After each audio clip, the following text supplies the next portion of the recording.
Assalamualaikum warahmatullahi wabarakatuh. Selamat pagi, salam Biobrai. Sahabat petani, baraya petani. Ini kita sedang berada di perkebunan kangkung. Ini pemiliknya adalah salah satu tokoh agama di sini yang dengan santri-santrinya nanam kangkung. Cuma di sini ada pola tanam yang kadang-kadang yang sulit sekali kita sampaikan, walaupun disampaikan juga sulit sekali untuk dilaksanakan. Karena dalam pertanian itu mungkin sudah berpuluh-puluh tahun ya. Jadi cara berpikir para petani itu berpikirnya selalu ke arah instan ya. Ini yang kurang baik yang selalu ada di benaknya para petani yang memang dari begitu melek mereka sudah tahu bahwa pertanian itu butuh pupuk. Pupuknya pupuk instan. Nah, itu masalahnya di situ.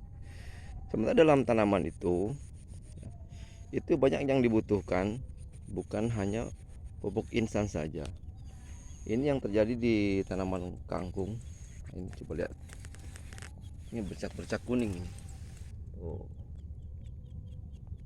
Padi pun banyak yang seperti itu.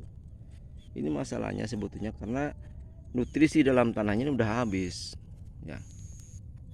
Karena tanaman itu butuh makanan ya, seperti sama dengan kita. Butuh makanan. Ibarat kita kalau misalnya setiap hari kita minum suplemen buat nafsu makan, buat gemuk, buat apa sih? Kalau makanannya nggak ada, apa yang mau dimakan? Apa yang mau diserap oleh tubuh kita? Jadi nggak akan menimbulkan kekuatan atau pertumbuhan untuk apa di masa-masa pertumbuhan. Ini yang kadang-kadang yang salah kita perlakukan ya. Nah di sini ini mulai kita harus berbenah dalam pertanian ini, yaitu ayolah kita berusaha ya, keluarkan sedikit keringat untuk memberikan makanan kepada tumbuh-tumbuhan yang kita tanam, yang mau kita ambil manfaatnya. Karena tanah-tanah kita ini sudah habis terkuras unsur haranya ya. Coba kita melihat ke belakang ya. Dalam 1 hektar padi, dalam 1 hektar itu menghasilkan 5-6 ton per sekali tanam. Sementara di kita ini sampai 2 kali tanam. Artinya setahun itu bisa menguras unsur hara yang ada dalam tanah itu sekitar 10 ton per tahun. Bayangkan kalau 10 tahun, berarti sudah 100 ton yang diambil dari nutrisi yang lebih dari sawah tersebut.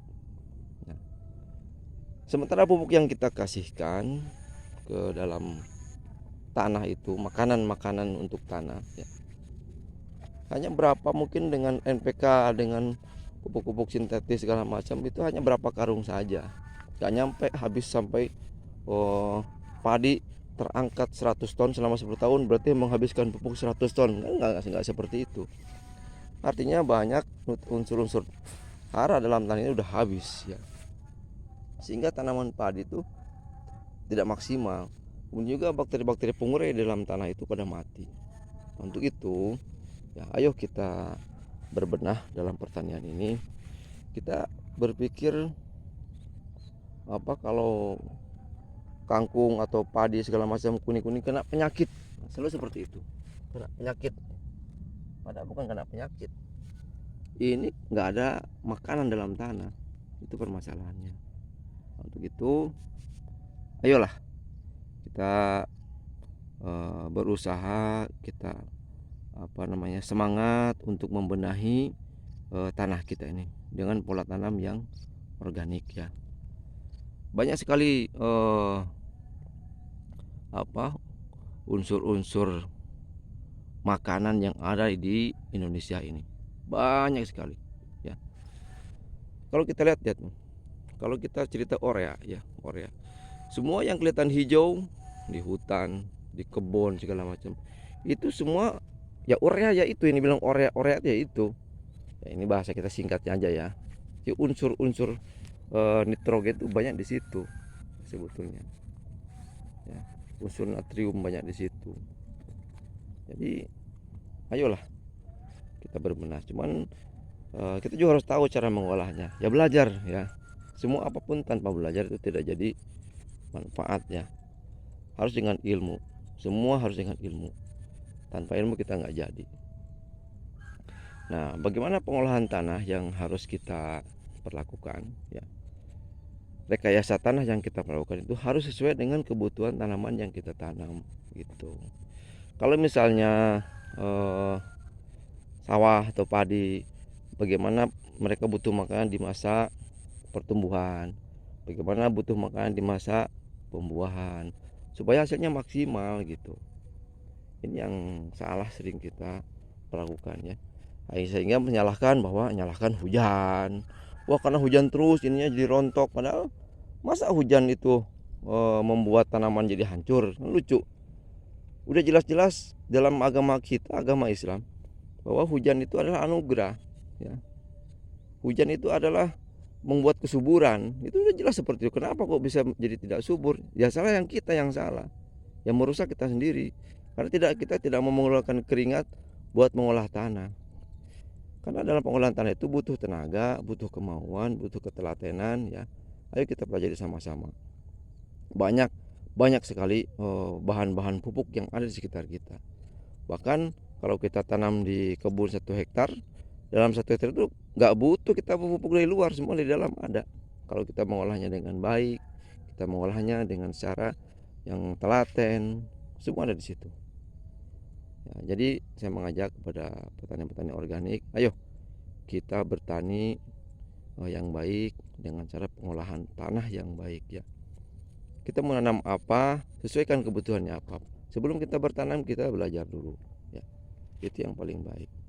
Oke, mungkin itu sedikit yang mau saya sampaikan.